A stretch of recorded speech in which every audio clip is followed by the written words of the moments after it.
नमस्कार. मी doctor Sarve Soman questions in मनी या यूट्यूब चॅनलमध्ये पुन्हा एकदा तुमचं स्वागत करतो. मी आज घेऊन आलोय पुन्हा एक नवीन पॉडकास्ट. मधुमेह हा सध्या वाढत जाणारा एक गंभीर आजार आहे आणि त्यावर चर्चा करण्यासाठी आजच्या पॉडकास्टमध्ये जे डॉक्टर आलेले आहेत त्यांची थोडक्यात ओळख करून द्यायची झाली तर सर स्वतः MD इन कायाचिकित्सा from national institute of Jaipur येथून झालेले आहेत. त्यांना 15 वर्षाचा प्रदीर्घ अनुभव आहे क्लिनिकल आणि टीचिंगचा 10 वर्षाचा अनुभव आहे आणि सध्या सर हे ऑनरेबल श्री अण्णासाहेब डांगे आयुर्वेदिक मेडिकल कॉलेजमध्ये असोसिएट प्रोफेसर म्हणून काम करतात. तर मी स्वागत करतो सरांचं. डॉक्टर दत्तात्रय संपत निकम सर. सर नमस्कार. नमस्ते. तुम्ही या पॉडकास्टमध्ये आलात वेळात वेळ काढून त्याबद्दल सर्वप्रथम मी तुमचं स्वागत करतो.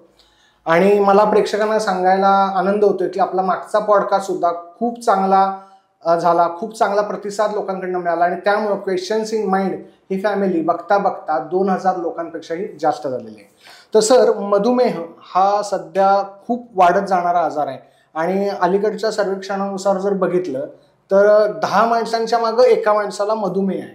तर मधुमेह म्हणजे काय नेमकं आणि कशामुळे होतो? मधुमेह म्हणजे शब्दशः आपण अर्थ घेतला तर मधु आणि मेह या दोन शब्दामुळे हा बनलेला आहे. तर मधु याचा अर्थ गोडवा, त्याला किंवा आपण साखर म्हणतो, आणि मेह म्हणजे मूत्रप्रवृत्ती, म्हणजे ज्यामुळे साखरेसारखा गोडवा असणारी मूत्रप्रवृत्ती होते त्याला मधुमेह म्हणतात. हा आयुर्वेदाने ज्यामध्ये वारंवार मूत्रप्रवृत्ती होते आणि ज्यामध्ये गोडवा असतो मूत्राला त्याला मधुमेह म्हटलेला आहे.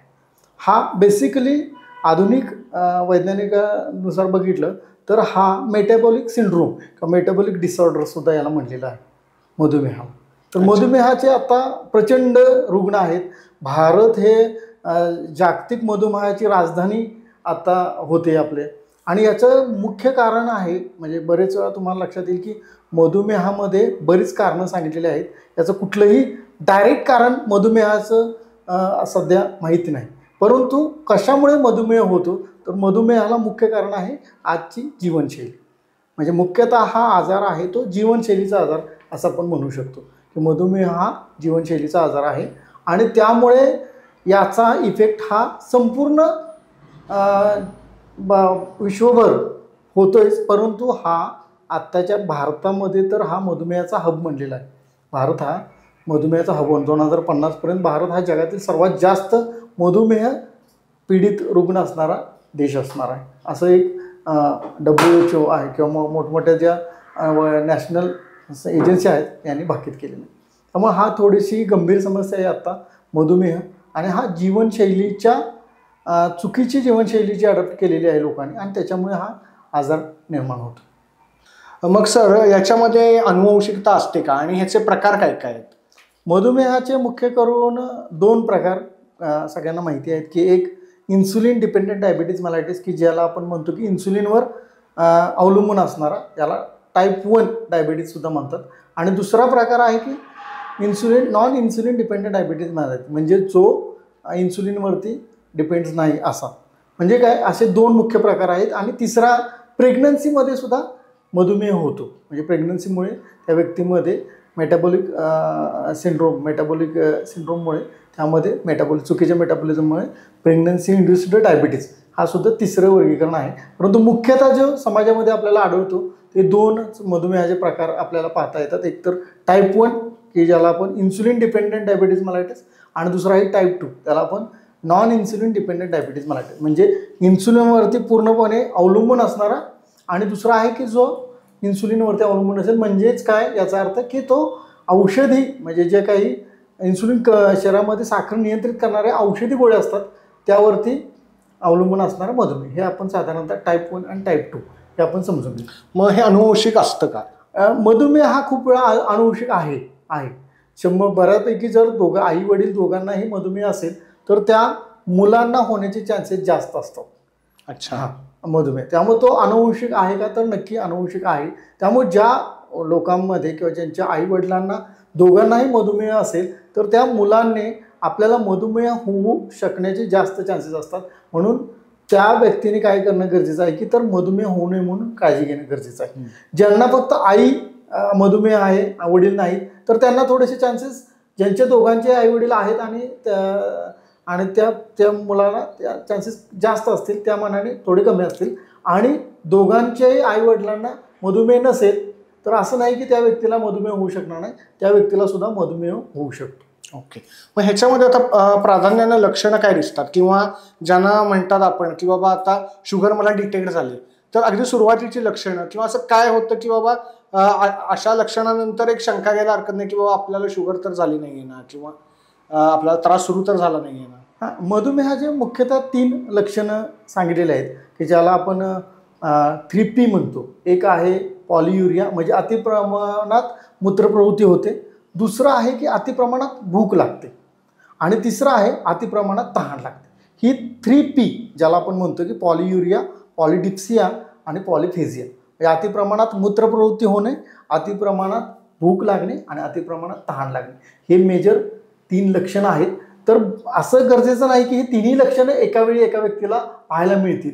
बराच वेळा या तिन्हीपैकी एक लक्षण सुद्धा तुम्हाला पाहायला मिळू शकते आणि त्याच्यावरून आपल्याला समजू शकतं की ही आपल्याला मधुमेहाची सुरुवात तर नाही. मग आता अतिप्रमाणात मूत्रप्रवृत्ती म्हटलं, मग असं काय असतं का की रात्रीच जास्त होती का, असं काय नाहीये, दिवसभरात जास्त वारंवार मूत्रप्रवृत्ती? नाही, हा खूप चांगला प्रश्न विचारला की मधुमेहामध्ये मुख्यतः आपल्याला रात्रीची मूत्रप्रवृत्ती ही जास्त प्रमाणात पाहायला मिळते, की ज्याला नक्तमूत्रता म्हणलेलं आहे आयुर्वेदाने. आणि त्यामध्ये मुख्यतः रात्री, म्हणजे रात्री साधारणतः नॉर्मल व्यक्ती आहे साधारणतः 1 वेळा लघवीला उठत असतो किंवा बाथरूमला उठत असतो. परंतु मधुमेह व्यक्तीला, ज्याच्या मधुमेहामध्ये शुगर वाढलेली असेल रक्तातील, तर त्या व्यक्तीला साधारणतः 3 ते 4 वेळा उठावं लागतं. हे थोडंसं आपल्याला पाहायला मिळतं. बरं, आता ह्याच्यामध्ये मग आपल्याला समजणार कसं, म्हणजे टेस्ट कोणत्या असतात किंवा त्याचे रिडिंग्स किंवा कशा पद्धतीनं ते निदान करायचं, म्हणजे ॲज अ टेस्ट म्हणून आता तुम्ही लक्षणं सांगितली, पण रुटीन इन्व्हेस्टिगेशन काय करावं? मधुमेहामुळे टेस्ट करण्यासाठी सगळ्यात महत्त्वाचं थोडंसं आपल्याला मधुमेह कशामुळे होतो हे थोडंसं मी तुम्हाला सांगेन. की मधुमेह होण्याचं मुख्य कारण असतं शरीरामध्ये एक स्वादुपिंड नावाची एक अवयव आहे आणि त्या स्वादुपिंडामधून बीटा सेल, इन्सुलिन सिक्रेट होत असतं. तर हे कोण करतं? बीटा सेल्स म्हणून आहेत, बीटा सेल पेशी आहेत की त्या काय करतात? इन्सुलिन सिक्रेट करत असतं. मधुमेह आणि इन्सुलिन याचा खूप जवळचा संबंध आहे, हे सगळ्यात आपल्याला महत्त्वाचं लक्षात घेणं गरजेचं आहे. आणि हे कोण सिक्रेट करतं? तर आपल्याला स्वादुपिंड. म्हणून जेव्हा इन्सुलिन सिक्रेट होत असतं तर इन्सुलिनचं काम काय आहे? तर आपण जे काही खातो, जे काही आपण अन्न खातोय ते अन्न इन्सुलिन काय करत असतं? त्या अन्नाचा जो काही ग्लुकोज तयार होत असतं ते ग्लुकोज पेशींपर्यंत घेऊन जाणं हे इन्सुलिनचं काम असतं. हा इन्सुलिन खूप महत्त्वाचा घटक या ठिकाणी आपल्याला पाहायला मिळतो. म्हणून यामध्ये टेस्ट करताना उपाशी पोटीची टेस्ट, म्हणजे तुम्ही साधारणतः ओव्हरनाईट फास्टिंग ज्याला म्हणतो आपण, की रात्रभर जेवलेलं नसावं, अन्न न घेतलेलं नसावं, याचा अर्थ 8 तास उपाशी असणे, त्याला फास्टिंग ब्लड शुगर ही एक महत्त्वाची टेस्ट. दुसरं आहे PP, पोस्ट प्रँडल आपण म्हणतो, की जेवणानंतर 2 तासानंतरची साखरेची तपासणी, म्हणजे पोस्ट प्रँडल BSL ही दुसरी तपासणी. तिसरं आपण करतो ती म्हणजे लघवीची तपासणी. ही सुद्धा फास्टिंग आणि PP दोन्हीमध्ये, की लघवीमध्ये सुद्धा साखर बराच आपल्याला पाहायला मिळते. तर लघवीमध्ये तुम्ही साखर तपासता ती उपाशीपोटी आणि जेवल्यानंतर 2 तास सेम हे आपण बघू शकतो. बरं, मग त्याच्यामध्ये 3 महिन्याची पण शुगर वगैरे काढता येते अशी पण टेस्ट असते ना, की बाबा आपल्याला एखाद्याला शक्य नाही आहे का या महिन्यात केली नाही तर सलग 3 महिन्याची आपल्याला ॲव्हरेज कळेल, असं काय असतं? हो, बरोबर आहे. याच्यात सुद्धा सगळ्यात महत्त्वाचं आता एक टेस्ट आलेली आहे. बराच का ही टेस्ट येण्याचं कारण काय झालेलं आहे तर हे थोडंसं समजून घेतलं तर तुम्हाला ती 3 महिन्याच्या टेस्टचं महत्त्व काय हे सुद्धा समजेल. तर काय आहे, सध्या तुम्हाला माहिती आहे की फास्टिंग आणि PP म्हणजे उपाशी पोटीची आणि जेवल्यानंतरची आपण टेस्ट करत असतो साखरेसाठी. परंतु बराच वेळा पेशंट व्यक्ती काय करतात की माझी तपासणी पॉझिटिव्ह येईल नाही म्हणून आदल्या दिवशी काय करतात, कमी जेवतात किंवा काहीच खात नाहीत आणि त्यामुळे काय होतं, त्यांची शुगर लेवल नॉर्मल येते. आणि जेवल्यानंतर सुद्धा ते काय करतात, कमी प्रमाणात जेवतात. त्यामुळे बऱ्याच वेळा ही रिडिंग्स तुम्हाला चुकीची सुद्धा मिळू शकतात किंवा ते आपण काय करतो त्याला आपण फॉल्स रिडिंग म्हणतो, चुकीची रिडिंग येऊ शकतात. त्यामुळं व्यवस्थितपणे आपल्याला शुगरची पातळी समजत नाही. तर HbA1c ही टेस्ट अशी आहे की ज्याला ग्लायकोसिलेटेड हिमोग्लोबिन म्हणतात, की या टेस्टमध्ये काय पाहायला मिळतं आपल्याला 3 महिन्याची ॲव्हरेज शुगर पाहायला मिळते यामध्ये. म्हणजे जो आपल्या शरीरातली लाल रक्तपेशी ज्याला RBC म्हणतो याला काय केलेलं असतं, शुगर मोलेक्युल अटॅच झालेला असतो, त्याला ग्लायकोसिलेशन ऑफ हिमोग्लोबिन म्हणतात. आणि याच्यामुळे HbA1c म्हणून नावाची एक तपासणी आहे की जी 3 महिन्याची तुमची ॲव्हरेज शुगर लेवल आहे त्यावरून तुम्हाला समजते. आणि त्यामुळे तो व्यक्ती मागच्या 3 महिन्यामध्ये त्या व्यक्तीची शुगर लेवल किती असेल याचा ॲव्हरेज तुम्हाला येतो, म्हणजे याचा अंदाज येतो. म्हणजे ती 1 आणि 2 दिवसाची शुगर लेवल नसते, साधारणतः तुमच्या 90 दिवसाचं ते ॲव्हरेज असतं. त्यामुळे तुम्हाला खूप चांगल्या पद्धतीनं लक्षात येतं की आपली शुगर लेवल ही नॉर्मल आहे, नियंत्रित आहे, अनियंत्रित आहे. या तिन्ही गोष्टी तुम्हाला त्या HbA1c वरून समजत असतात. त्यामुळे ही खूप महत्त्वाची तपासणी आहे आपल्या शुगर ते चेक करण्यासाठी. म्हणजे HbA1c 3 महिन्यांनी केली तर आपल्याला एक 3 महिन्याचं साधारण ॲव्हरेज कळतं. त्यामुळे आपल्याला अंदाज बांधता येईल की बाबा मागच्या 3 महिन्यात शुगर कशी राहिली आपली. बरोबर. आणि आता मधुमेह मी म्हटलं किंवा तुम्ही आता सांगितलं की मधुमेह हा वाढतोय आता सगळीकडं, तर त्या संदर्भात आता तुम्ही PhD पण करताय.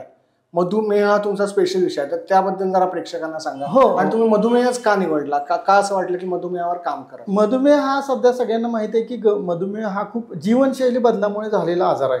आणि खूप लोकांना एवढं माहिती आहे की लोक मधुमेहामुळे त्याचे साईड इफेक्ट्स पण भरपूर आहेत. मधुमेहाचे साईड इफेक्ट्स पण भरपूर आहेत. आणि तो जीवनशैलीमध्ये जोपर्यंत आजकालची जी जीवनशैली आहे आणि त्या जीवनशैलीच्या चुकीची जीवनशैली अडॉप्ट केल्यामुळे हा मधुमेह निर्माण होतो. त्यामुळे खाण्याच्या चुकीच्या सवयी, विहार करण्याच्या चुकीच्या सवयी, आणि त्याचबरोबर तिसरी एक महत्त्वाची गोष्ट म्हणजे तुमचं मानसिकता, म्हणजे जो काही तुमचा मेंटॅलिटी, मानसिक आहार म्हणतो आपण, हा सुद्धा या ठिकाणी महत्त्वाचा आहे. की तुम्हाला जे काही षडरिपू सांगितलेले आहेत, काम, क्रोध, मद, मत्सर, ईर्ष्या, भय, हे सुद्धा यामध्ये कारणीभूत असतात. आणि जोपर्यंत तुम्ही जीवनशैलीमध्ये तुमच्या बदल करत नाही तोपर्यंत मधुमेह हा बरा होणार नाही, हे ठरलेलं आहे. म्हणून तुम्हाला सगळ्यात महत्त्वाचं काय करावं लागतं की तुमच्या जीवनशैलीमध्ये बदल करावं लागतं. आणि हा भारतीयांसाठी खूप गंभीर असा आजार होतो आहे. त्याचे कॉम्प्लिकेशन भरपूर आहेत. आणि एकदा कॉम्प्लिकेशन झाल्यानंतर त्याचं परत रिव्हर्स होणं खूप अवघड जातं. आणि त्यामुळे आणि सध्या संख्या त्याची खूप वाढत आहे. म्हणजे पूर्वी आपल्याला कुठेतरी पाहता तुम्हालाही माहिती असेल की कुठेतरी डायबिटीजचा व्यक्ती, मधुमेहाचा व्यक्ती मिळायचा, परंतु आज घरटी जवळजवळ एक व्यक्ती आपल्याला डायबिटीजने पीडित किंवा मधुमेहाने पीडित झालेला पाहायला मिळतं. म्हणून थोडंसं मला वाटलं की मधुमेहावरती काम करणं खूप गरजेचं आहे अजून पुढे जाऊन. आणि याला आयुर्वेदिक म्हणजे आधुनिक विज्ञानामध्ये याच्यावरती औषधं आहेत, परंतु काही वेळा बरीच लोक ती घेण्याची टाळतात किंवा त्याचीसुद्धा काही लिमिटेशन्स आहेत. त्यामुळे काय करतात, आयुर्वेदिक व त्याला काय आपल्याला अल्टरनेटिव्ह चांगल्या पद्धतीने समाजाला देता येईल का, यासाठी थोडंसं मी मधुमेहावरती विशेष काम करण्यासाठी मी PhD मधुमेह हा टॉपिक निवडला. खूप चांगलं वाटलं सर की मधुमेहावर सर PhD करतायत. आणि आत्ता टिळक आयुर्वेद महाविद्यालय पुणे येथून सरांचं PhD सुरू आहे, तर त्यासाठी पण तुम्हाला खूप साऱ्या शुभेच्छा सर.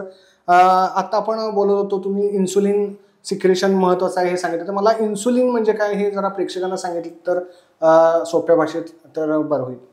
इन्सुलिन आणि मधुमेह हा खूप महत्त्वाचे दोन्ही गोष्टी आहेत आणि या दोघांचे खूप जवळची संबंध आहेत.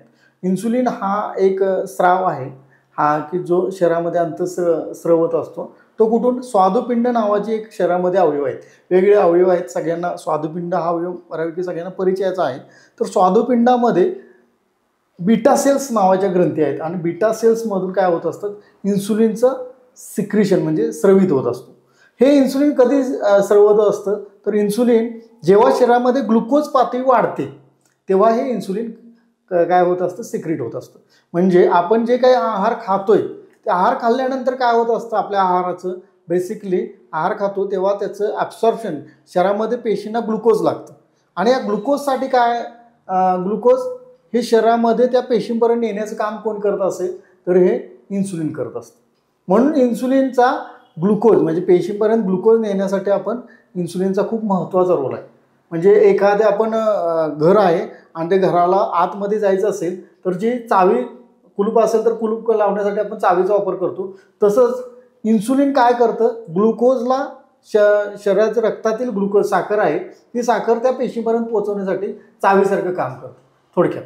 म्हणून इन्सुलिन खूप महत्त्वाचा आहे की तो थोडक्यात काय आहे, एक चावी असल्यासारखे आहे की जो आपल्याला ग्लुकोजला त्या पेशीपर्यंत घेऊन जाणार आहे.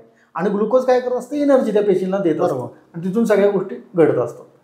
मग आता तुम्ही म्हणालात की आपल्याला शुगर लेवल चेक करायला लागते फास्टिंग. मग साधारण फास्टिंग करताना म्हणजे ही लोकांना बऱ्याच वेळा शंका असते किंवा सांगितलं जात नाही की फास्टिंग म्हणजे साधारण किती वेळ उपाशी राहावं आणि जेवणानंतरची जी शुगर आहे पोस्ट प्रायंडियल तर ती जेवल्यानंतर किती वेळानं करावी आणि काहीतरी फास्टिंग इन्सुलिन ही पण एक टेस्ट असते, तर त्याबद्दल थोडं विस्तृत. हां, हा खूप चांगला प्रश्न विचारला की बऱ्याच वेळा लोकांच्यामध्ये हे कन्फ्युजन असतं किंवा शंका असते की नक्की फास्टिंग शुगर लेवल म्हणजे काय. तर फास्टिंग शुगर लेवल याचा अर्थ उपाशीपोटी रक्तातील साखर तपासणे. उपाशीपोटी रक्तातील साखर तपासणे कमीत कमी याला ओव्हरनाईट फास्टिंग की ज्याला 8 तास कमीत कमी तुम्हाला रिकाम्या पोटी असणं गरजेचं आहे. म्हणजे तुम्ही रात्रीचा आहार सामान्य आहार घेणं गरजेचं आहे. तिथं कमी आहार किंवा जास्त आहार असा काही तिथे विषय नसतो. महत्त्वाचं की आपल्याला साखर तुम्ही रुटीन जो काही आहार घेताय तोच आहार तुम्ही घ्यायचा आणि त्यानंतर 8 तासानंतर तुम्ही शुगर लेवल करणं. म्हणजे ओव्हरनाईट तुम्ही रात्रभर उपाशी राहून जी सकाळी उपाशीपोटी करता त्याला आपण फास्टिंग ब्लड शुगर लेवल असं म्हणू शकतो. आणि PP म्हणजे जेवल्यानंतर याला पोस्ट प्रायंडियल सुद्धा म्हणतात की जेवल्यानंतर 2 तासानंतर. मग बरेच लोक काय करतात की जेवल्यानंतर लगेच 1 तासानंतर देतात किंवा 1.5 तासानंतर येतात, तर त्यामुळे ते शुगर लेवलचं अचूक आपल्याला निदान होत नाही की किती प्रमाणात आहे. त्यामुळं मिनिमम 2 तासाचा त्यामध्ये कालावधी जाणं गरजेचं आहे. म्हणजे जेवल्यानंतर 2 तासानंतर साखर आपल्याला चेक करणं महत्त्वाचं आहे. आणि फास्टिंग इन्सुलिन आणि फास्टिंग नुसतं फास्टिंग तर ह्याच्यात काय फरक आहे? हां, फास्टिंग ब्लड शुगर लेवल म्हणजे तुम्हाला मी आत्ताच सांगितलं की फास्टिंग ब्लड शुगर म्हणजे तुम्ही रात्रभर रात्री जेवलेलं असतं आणि त्यानंतर काही घेतलेलं नसतं आणि उपाशीपोटी तुम्ही सकाळी रक्ताची तपासणी करता. याच्या विरुद्ध फास्टिंग इन्सुलिन नावाचा प्रकार, याचा अर्थ की इन्सुलिन आणि आत्ताच मी तुम्हाला सांगितलं की मधुमेह हा खूप जवळचा संबंध आहे. इन्सुलिन काय करतं की शरीरामध्ये ग्लुकोजला त्याच्या पेशीपर्यंत नेण्यासाठी काम करत असतं. हे आत्ताच तुम्हाला मी बोल. तर इन्सुलिनचंच म्हणून आपल्याला शरीरामध्ये इन्सुलिनची सुद्धा काही ठराविक पातळी सिक्रेट होत असते रोज सकाळी. जसं आपल्या शरीरामध्ये वेगवेगळे आपण अन्न खातोय तर जसं गॅस्ट्रिक ज्यूस पचवण्यासाठी तो स्रवित होत असतो, त्याचप्रमाणे इन्सुलिनसुद्धा काय होत असतं शरीरामध्ये स्रवण करत असतं. मग बऱ्याच वेळा काय होत असतं की लोकांना हे इन्सुलिन शरीरामध्ये आहे का किंवा त्याचं स्रवत व्यवस्थित होतं आहे का किंवा त्याचं प्रमाण जास्त प्रमाणात होतं आहे का कमी प्रमाणात होतं आहे हे बघण्यासाठी फास्टिंग इन्सुलिन ही खूप याच्या पुढची ॲडव्हान्स आपण तपासणी म्हणू शकतो की फास्टिंग इन्सुलिन म्हणजे फास्टिंग ब्लड शुगर लेवल आणि फास्टिंग इन्सुलिन ह्या 2 वेगवेगळ्या गोष्टी आहेत आणि या दोन्ही गोष्टी आपल्याला साखर नियंत्रित करण्यासाठी खूप महत्त्वाच्या आहेत. मग आता मधुमेह होऊ नये म्हणून आणि मधुमेह ज्यांना झालाय तर याच्यामध्ये आहार विहार काय ठेवला पाहिजे? म्हणजे मला बाबा माझ्यामध्ये अनुवंशिकता नाही आहे, माझ्या आई वडिलांना कोणाला नाही आहे आणि मला पण होऊ नये, तर आहार विहार ज्यांना नाही अशाने पण काय ठेवावं आणि झाल्यानंतर पण काय करावं? हां, मधुमेह होऊ नये म्हणून आपण काय आहार विहार का असावा यासाठी आपण मधुमेह कशामुळे होते काय कारणं आहेत ती थोडक्यात समजून घेऊया. त्यामध्ये 3 प्रकारची कारणं आहेत. एक म्हणजे आहार, दुसरा आहे विहार आणि तिसरा आहे मानसिक कारण. आहार आयुर्वेदानं तर मधुमेहाला आयुर्वेदानं प्रमेह हे सुद्धा म्हणलेलं आहे आणि त्यामध्ये त्याचं वर्णन केलेलं आहे. त्यामध्ये क्लिअर कट आयुर्वेदाने सांगितलेलं आहे की आस्या सुखम स्वप्न सुखम. मग याचा अर्थ काय की सध्याची जी सिडेंटरी लाईफस्टाईल आहे हे एक महत्त्वाचं त्यामध्ये कारण आहे. दुसरं आहे अनियमित किंवा कोणत्याही प्रकारचा व्यायाम न करणे हे एक त्यामागचं कारण आहे. आणि तिसरं आहे आहार, अति प्रमाणात आहार घेणे.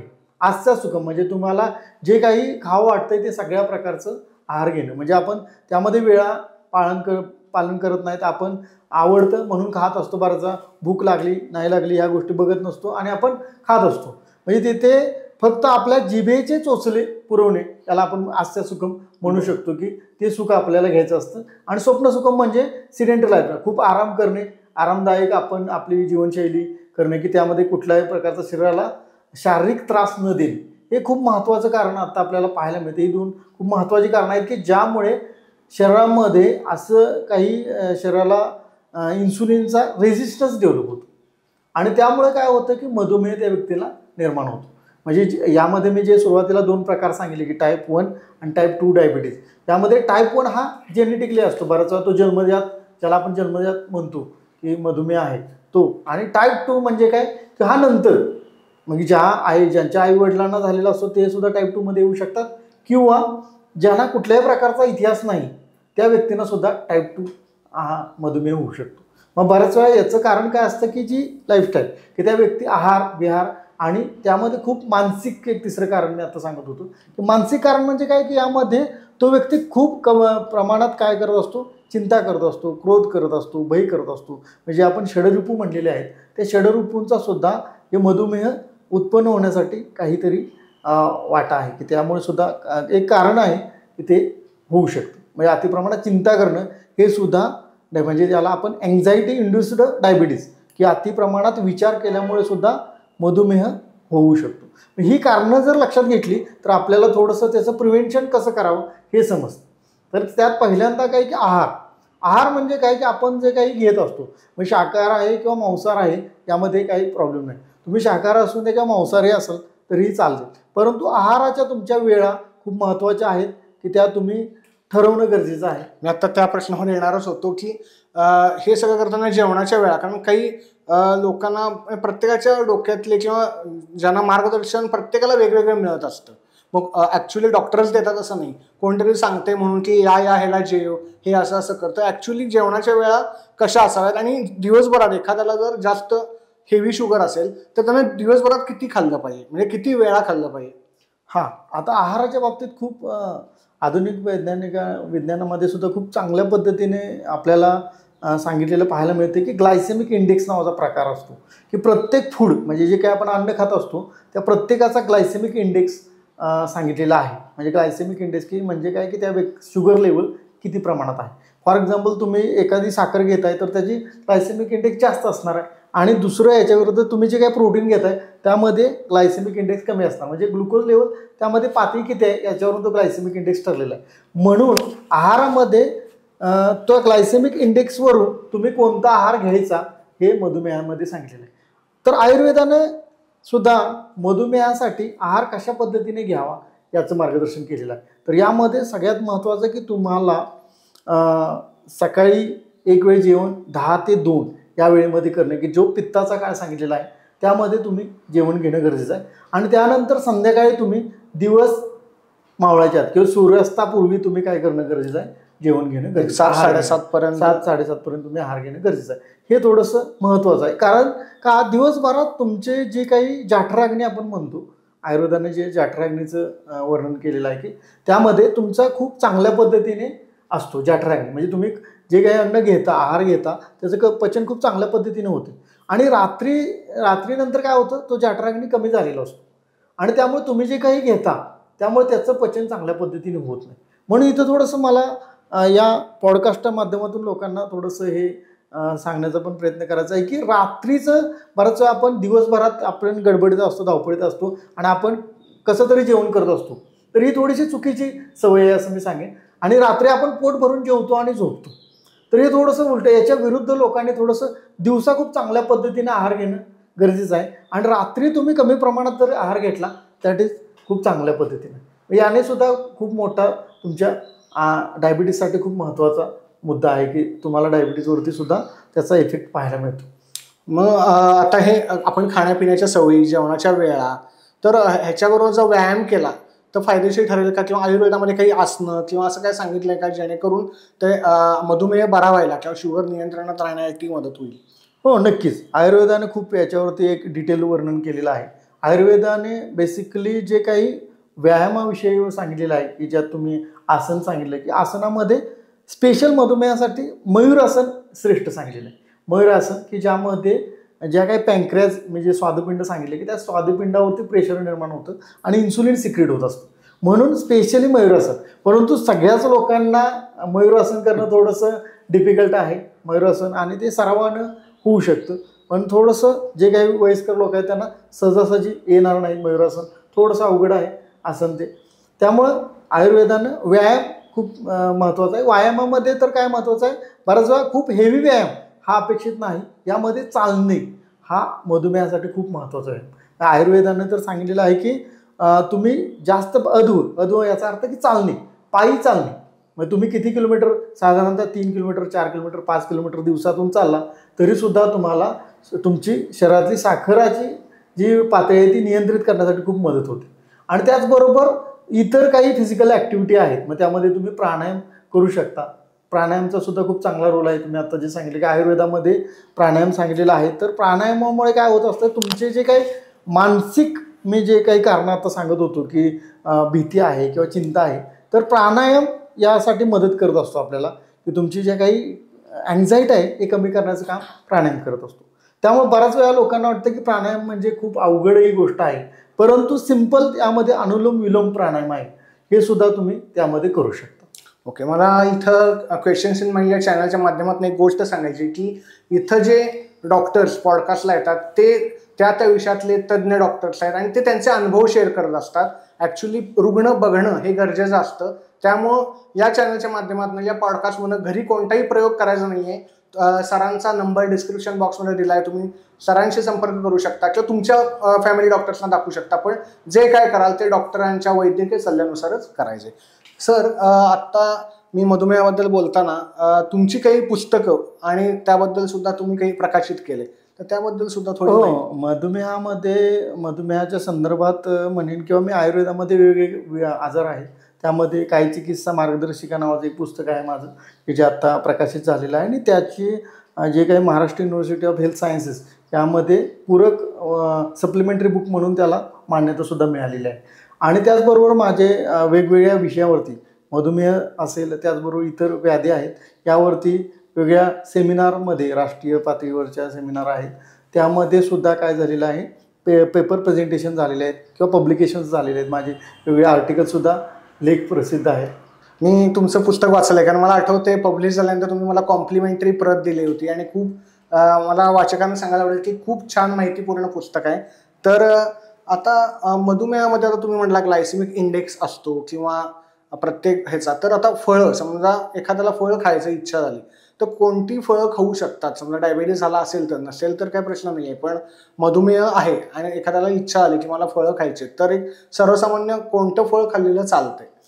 फळामध्ये मी आत्ताच सांगत होतो की ग्लायसेमिक इंडेक्सचा विचार करूनच हे फळ सांगितलेलं आहे. तर तुम्ही ज्यामध्ये ग्लायसेमिक इंडेक्स कमी असेल अशी फळं तुम्ही खाऊ शकता. तुम्ही मार्केटमध्ये तुम्ही आता सर्च केलं तर नंतर तुम्हाला भरपूर ग्लायसेमिक इंडेक्स प्रत्येक फळांचा किंवा प्रत्येक आपण जे काही अन्न खातो प्रत्येकाचा ग्लायसेमिक इंडेक्स तुम्हाला पाहायला मिळेल की तो काढलेला आहे ऑलरेडी. मग त्यानुसार तुम्ही ठरवू शकता की जे काही ज्यामध्ये ग्लायसेमिक इंडेक्स कमी आहे ती तुम्ही मधुमेहासाठी खाऊ शकता. फॉर एक्झाम्पल तुम्ही ॲपल आपण खातो तर ते मधुमेहासाठी खूप सेफ फळ आहे, ते तुम्ही खाऊ शकता. त्याचबरोबर डाळिंब आहे की ज्याचा ग्लायसेमिक इंडेक्स खूप कमी आहे. जे काही प्रोटीन्स आहारामध्ये सुद्धा जे काही प्रोटीन्स आहेत त्यामध्ये ग्लायसेमिक इंडेक्स खूप कमी असतो. म्हणून जे नॉन व्हेजिटेरियन लोक आहेत त्यांच्यासाठी चिकन आहे, फिश आहे, त्याचबरोबर मटण आहे, हे ते घेऊ शकतात. त्याचा ग्लायसेमिक इंडेक्स खूप कमी असतो. आणि याच्या विरुद्ध राईस, भात आपण म्हणतो, भात जे खातात, तर याचा ग्लायसेमिक इंडेक्स खूप जास्त आहे. त्यामुळं मधुमेह लोकांनी भात खाऊ नये हे सांगितलेलं आहे. आता काही जणांना असं वाटतं, म्हणजे जेव्हा माझ्याकडे सुद्धा पेशंट्स येतात तेव्हा विचारतात की सर, मी फक्त जास्त साखर खाल्ली तर मला डायबिटीस होणार का? म्हणजे मी बाकी व्यायाम करतोय, मी बाकी सगळ्या गोष्टी करतोय किंवा माझं दिनचर्या व्यवस्थित आहे, जेवणाच्या वेळा पण चांगल्या आहेत, पण माझा शुगर इंटेक, मग तो चहात नसेल किंवा आणि कोणत्याही गोष्टीनं, पण मी जास्त साखर खातो तर मला शुगर होईलच का? साखरेनं बऱ्याच वेळा साखर खाल्ल्यामुळे मधुमेह होतो का, हा सगळ्या लोकांच्या मनामध्ये प्रश्न असतो.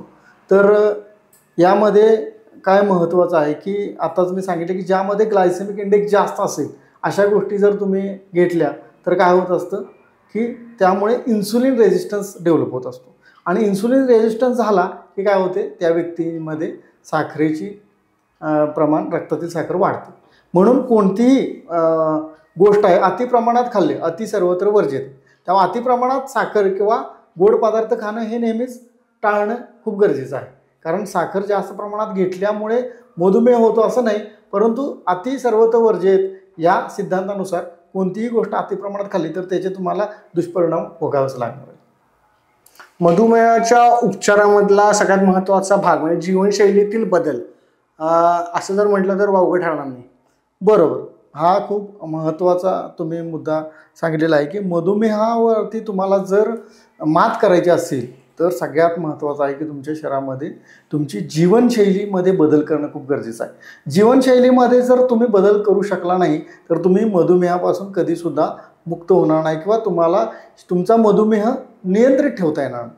त्यामुळे आयुर्वेदाने किंवा आधुनिक दोन्ही शास्त्रांनी हे मान्य केलेलं आहे की तुम्ही जीवनशैलीमध्ये तुमच्या बदल करणं गरजेचं आहे.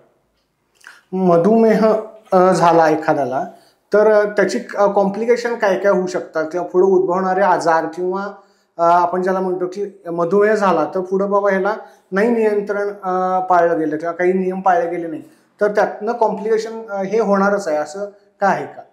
बरोबर आहे. मधुमेहामुळे जेव्हा एखाद्या व्यक्तीला जास्त दिवस मधुमेह होत असतो किंवा त्या व्यक्तीची शुगर लेवल आहे अनियंत्रित असते, त्या व्यक्तीला त्याचे उपद्रव किंवा ज्याला आपण कॉम्प्लिकेशन्स म्हणतो हे त्या व्यक्तीला उद्भवतात. तर त्यामध्ये महत्त्वाचे 2 उपद्रव आहेत की ज्याला आपण ॲक्यूट आणि क्रोनिक म्हणू. ॲक्यूट म्हणजे तीव्र लगेच आपल्याला जाणवणार. त्यामध्ये काय एक तर आहे हायपरग्लायसेमिया आणि दुसरा आहे हायपोग्लायसेमिया. हायपरग्लायसेमिया म्हणजे काय होत असतं की त्या व्यक्तीच्या शरीरामध्ये शुगर लेवल जास्त प्रमाणात होणे. आणि हायपोग्लायसेमिया म्हणजे त्या व्यक्तीच्या शरीरामध्ये शुगर लेवल अचानकपणे खूप कमी होणे. हायपोग्लायसेमिया शरीरामध्ये शुगर लेवल खूप कमी होणे. हायपरग्लायसेमिया म्हणजे जास्त प्रमाणात वाढणे शुगर लेवल.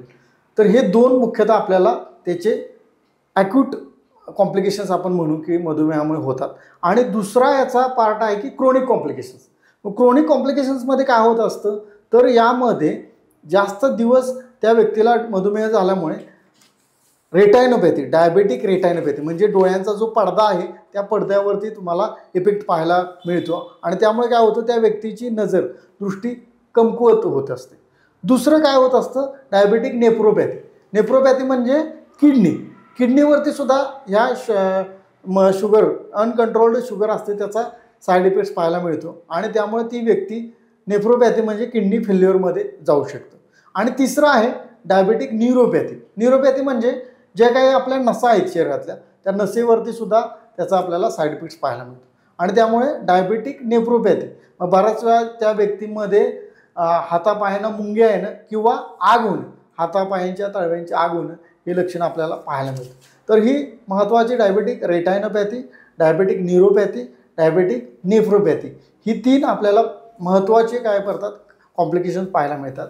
आणि चौथं की जे सगळ्यांना माहिती आहे की जखम बरी न होणं, हिलिंग वुंड आपण म्हणतो किंवा बराच वेळा एखाद्या व्यक्तीला जखम बरीच होत नाही तर हे एक डायबेटिक अल्सर किंवा डायबेटिक वुंड आपण म्हणू शकतो की त्यामुळे होत असतं. खूप चांगली माहिती दिलीत की काय काय होऊ शकतं आणि त्याचे धोके काय. तर ह्याचा परिणाम शुगर वाढल्याचा परिणाम जसा तुम्ही सांगितला की आता किडनीवर होतो किंवा पायांवर त्याचा परिणाम होतो तर हृदयावर काही परिणाम होऊ शकतो किंवा होतो? हां, हृदयावरती सुद्धा खूप जवळचा संबंध आहे की हृदयावरती सुद्धा किडनीवरचा परिणाम होतो. तर लोकांना हे माहिती अपेक्षित आहे की हृदयावरती काय परिणाम होईल. कारण डायबिटीस अनकंट्रोल असेल, नियंत्रणात नसेल तर बराच वेळा त्या व्यक्तींना काय होत असतं हृदयामध्ये सायलेंट म्हणजे माइल्ड अटॅक आलेला सुद्धा त्या व्यक्तीला कळत नाही. त्यामुळे जे व्यक्तींना मधुमेह आहे त्या व्यक्तीनं हृदयाची सुद्धा काळजी घेणं खूप गरजेचं आहे. बऱ्याच वेळा हे जे काही सामान्य लोक आहेत की त्यांना वाटतं की मला डायबिटीज झालेला आहे परंतु जर तो डायबिटीज कंट्रोल नसेल तर त्या व्यक्तीला डायबेटिक न्यूरोपॅथी आपण म्हणतो की मज्जातंतूवर त्याचा साईड इफेक्ट होत असतो आणि त्यामुळे काय होत असतो त्या व्यक्तीला नसांच्या थोड्याशा कमकुवत म्हणजे नसांना तेवढं सेन्सेशन नसतं आणि त्यामुळे त्या व्यक्तीला हृदयावरती अटॅक माइल्ड अटॅक आलेला ते सुद्धा त्या व्यक्तीला कळत नसतं. मग बऱ्याच वेळा म्हणजे आत्ता बऱ्याच वेळा म्हणण्यापेक्षा अलीकडे असं झालं की मला डायबिटीस झाला आहे आणि मी डायबिटीसची गोळी घेतो आणि ही गोळी मी प्रोलॉंग घेतोय पण ते बरं व्हावं म्हणून बरेच जण प्रयत्नच करत नाही. गोळी चालू आहे म्हटल्यानंतर त्या गोळीवरच अवलंबून राहतात. तर अलीकडे एक कन्सेप्ट येते की रिव्हर्सल ऑफ डायबिटीज किंवा असं ऐकायला मिळतं. तर डायबिटीज रिव्हर्स होऊ शकतो का आणि होऊ शकत असेल तर साधारण किती वर्षाचा डायबिटीज जुना रिव्हर्स होऊ शकतो असे काही अनुभव आलेत किंवा असं काय? हां, हा खूप चांगला प्रश्न तुम्ही विचारलेला आहे. तर हे थोडंसं सगळ्यांना समजून घेणं गरजेचं आहे की डायबिटीस हा रिव्हर्स होऊ शकतो. कशा पद्धतीने होऊ शकतो. बऱ्याच वेळा व्यक्तीमध्ये काय ठरलेलं असतं की ज्या व्यक्तींना नवीन मग तो 5 वर्षाचा असून दे 7 वर्षाचा असून दे किंवा 8 वर्षाचा असून दे त्या व्यक्तीनं त्याच्या जीवनशैलीमध्ये चांगल्या पद्धतीने बदल केले आणि यामध्ये त्या बदलाप्रमाणे ते व्यक्ती जर आचरण केलं असेल आहाराचं विहाराचं आणि मानसिकरित्या, तर तो डायबिटीज पूर्णपणे बरा होऊ शकतो. फक्त यामध्ये बऱ्याच वेळा टाईप 1 नावाचा प्रकार मी सांगितला की जी व्यक्ती इन्सुलिनवरती आहे तर ते थोडंसं डायबिटीज रिव्हर्सल होणं अवघड असतं. बरोबर. म्हणून काय करणं गरजेचं आहे की ज्या व्यक्तींना आहारामध्ये पूर्णपणे बदल करणं गरजेचं आहे. दुसरं आहे त्याच्या विहारामध्ये म्हणजेच व्यायाम करणं गरजेचं आहे. आणि तिसरं आहे की त्याच्या मानसिकरित्यामध्ये सुद्धा काय करणं गरजेचं आहे, त्या व्यक्तीनं आपल्या योगा ॲडॉप्ट करणं गरजेचं आहे. म्हणजे जीवनशैलीमध्ये थोडक्यात तुम्ही बदल केला, नियमितपणे तुम्ही औषधं घेतली डायबिटीजची, एक्सरसाइज केल्या, तर नक्कीच तुमचा हा डायबिटीज रिव्हर्सल होऊ शकतो. खूप चांगली माहिती दिलीत. बऱ्याच वेळा सर असं बघण्यात आलंय की म्हणजे आपण घाबरतो, सगळे आजार कुठलाही म्हटला तर भीती वाटते. तर माझ्याकडे असे पण पेशंट आलेत की 40-40 वर्ष डायबिटीस आहे आणि गोळी घेतात, गोळीचा डोस वाढला नाहीये आणि नॅचरल म्हणतात ते त्यांची आयुष्य मर्यादा, जीवन मर्यादा नैसर्गिक जेवढी होती अगदी 80 वर्ष जगले, पण शुगरची कुठलीच कॉम्प्लिकेशन आली नाही, फक्त जीवनशैली पाळली, पण गोळ्या पण 40-40 वर्ष घेतल्या. तर हे एवढं प्रोलॉंग गोळ्या घेणं आणि तरी सुद्धा 80 वर्षापर्यंत ते जगले किंवा 80 त्यांचे वयोमर्यादा एक छान त्यांनी पार केली, हे कसं काय शक्य होतं? हेच शक्य आहे, तेच महत्त्वाचं आहे की आता मी जे सांगितलं की त्या व्यक्तीने डायबिटीसला काय केलेलं आहे, यामध्ये आत्मसात केलेलं आहे की त्यांनी डायबिटीस आत्मसात केला आणि त्यामुळे घाबरून न जाता त्या व्यक्तीने स्वतःच्या जीवनशैलीमध्ये बदल केले. म्हणजे त्यामुळे ते नियमितपणे डायबिटीससाठी जी काही औषधं सांगितलेली आहेत ती घेत आहेत.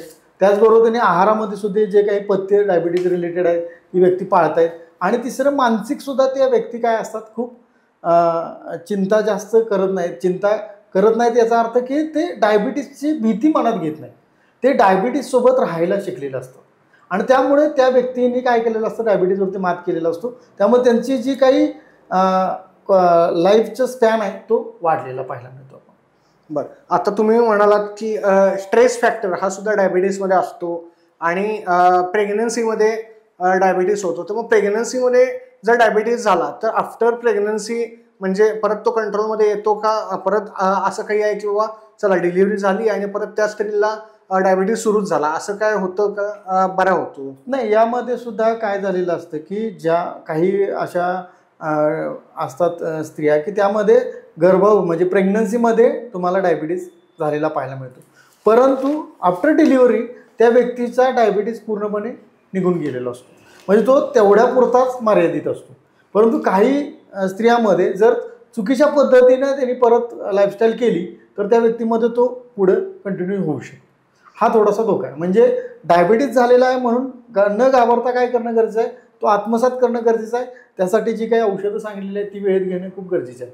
आता तुम्ही छान माहिती दिली, तुम्ही आता PhD पण करताय, तर ॲलोपॅथी आणि आयुर्वेद ह्याची जर सांगड घालून जर औषधी चिकित्सा घेतली तर ती जास्त फायदेशीर ठरेल का फक्त ॲलोपॅथी घेतली? कारण बऱ्याच वेळा लोकांना शंका म्हणण्यापेक्षा लोकांच्या डोक्यात एक काय बसलंय की मला अमुक गोळी सुरू झाली आणि ही माझी गोळी कधी बंदच होणार नाही, या व्हिजन किंवा हे डोक्यात ठेवूनच ती गोळी घेतली जाते. आणि नॉर्मली अगदी अलीकडचं उदाहरण सांगतो की एक काका समोरनं येत होते ओळखीचे आणि ते म्हणाले, अरे मला म्हणाले की आता मला डायबिटीस झालाय आणि आता मला गोळी सुरू आहे आणि झाली तर 6 महिने झाले आणि ही बंद होणार नाही.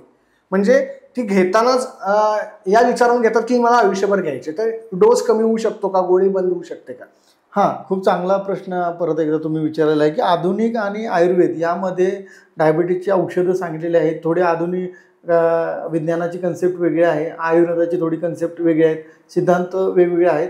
परंतु तुम्ही जर यामध्ये इंटिग्रेटेड थेरपी आपण म्हणतो, हा इंटिग्रेटेड अप्रोच केला म्हणजे आधुनिक औषधं चालू आहेत तुम्हाला आणि त्यासोबत तुम्ही आयुर्वेदाची औषधं जर घेतली किंवा जी जीवनशैली आहे आयुर्वेदाने सांगितलेली आहे त्या गोष्टी जर पाळल्या तर नक्कीच तुम्हाला त्या औषधांचा डोस बऱ्याच वेळा कमी झालेला पाहायला मिळतो किंवा बऱ्याच वेळा ती औषधे पूर्णपणे बंद झालेली सुद्धा पाहायला मिळतात.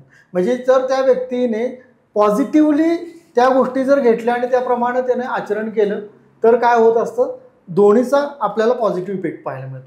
म्हणजे आयुर्वेदिक औषधं त्यामुळे सोबत घेतली तरीसुद्धा काय पाहायला मिळतो आपल्याला, तुम्हाला आधुनिक औषधांचा डोस कमी झालेला पाहायला मिळतो. आणि शुगरच्या पेशंटना म्हणजे समजा सायकलिंग, आता तुम्ही म्हणाला की वॉकिंग करायला पाहिजे, तर सायकलिंग किंवा बाकीचे व्यायाम जेवढे करू तेवढे फायदेशीरच ठरतील. हो, नक्कीच. व्यायाम हा खूप महत्त्वाचा आहे. शुगर म्हणजे जे काही मधुमेह आपण आज टॉपिक बघतोय, यासाठी जो सगळ्यात महत्त्वाचा पॉईंट आहे ब्रेक थ्रू म्हणू आपण, की ज्याला की जो ट्रीटमेंटचा ब्रेक थ्रू. बऱ्याच वेळा पेशंटना ही गैरसमज बऱ्याच वेळा असतं, की साखर मला झालेली आहे आणि मी गोळी घेतली की मी काही खाऊ शकतो, मी काही नाही केले तरी चालतं. असं नसून तुम्ही गोळी घेतली तरी तुम्हाला व्यायाम करणं खूप गरजेचं आहे. नाहीतर काय होणार, उद्या तुम्हाला त्या गोळीचा डोस वाढतो. म्हणजे आज तुम्हाला 500 मिलीग्रॅम मेटफॉर्मिन ही गोळी चालू असेल, उद्या ती तुम्हाला त्याचा दुप्पट डोस होऊ शकतो किंवा अजून काही औषधी त्यामध्ये वाढू शकतात. आणि त्यामुळे काय होतं, त्या व्यक्तीमध्ये शुगर लेवल कंट्रोल राहत नाही आणि त्याचे साईड इफेक्टसुद्धा तुम्हाला पाहायला मिळत असतात. म्हणून शुगरसाठी जे काही पेशंट आहेत त्यांना एक्झरसाइज यामध्ये चालणं ही सगळ्यात मोठी खूप चांगलं आहे व्यायाम. त्याचबरोबर सायकलिंग आहे, स्विमिंग आहे, ज्यांना शक्य आहे त्यांनी स्विमिंगसुद्धा करू शकतात. आणि त्याचबरोबर जे काही कार्डिओ व्यायाम सांगितलेले असतात ते सुद्धा तुम्ही यामध्ये करू शकतात. ओव्हरऑल काय सांगितलं, यामध्ये तुम्ही व्यायाम हा खूप महत्त्वाचा ट्रीटमेंट चिकित्सेचा प्रकार आपण यामध्ये सांगू शकतो. आता सरांनी सांगितलं व्यायाम म्हणजे मधुमेहावर जर आपल्याला मात करायची असेल तर आपली जीवनशैली ही सुधारण्याची आपल्याला गरज आहे.